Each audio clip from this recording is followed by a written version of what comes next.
5 choses à ne pas faire si vous prévoyez d'acheter une maison. Première des choses, changer de travail pendant la période d'achat d'une maison.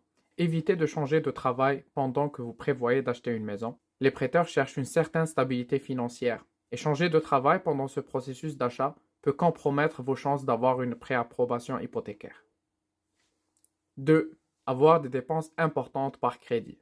Ne faites surtout pas de gros achats comme une voiture, des meubles, des vacances coûteuses par crédit, comme le financement ou le leasing d'une voiture. Ces dépenses augmentent votre taux d'endettement et peuvent affecter votre capacité à obtenir un crédit hypothécaire. Faites ce genre d'achat après avoir acheté la maison. 3. Faire de grosses transactions pendant une période de 90 jours avant d'acheter la maison.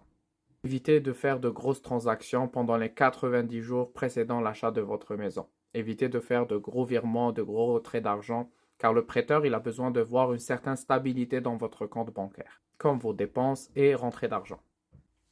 4. Ouvrir ou clôturer des comptes ou des lignes de crédit. Évitez de demander de nouvelles lignes ou de cartes de crédit et ne clôturez surtout pas vos anciennes cartes de crédit, car cela va impacter votre pointage de score de crédit et par la suite impacter votre approbation hypothécaire. 5. Utilisez excessivement son crédit. Il ne faut jamais oublier de ne pas utiliser plus de 30% de votre limite maximale de crédit.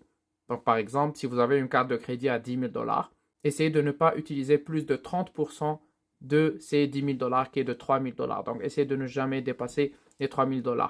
Si vous avez plusieurs cartes, il faut toujours ne pas dépasser les 30% de chaque carte ou de chaque ligne de crédit. Dernier conseil avant de finir, je parle aux gens qui veulent acheter une voiture avant d'acheter une maison. Moi, je déconseille de faire ça.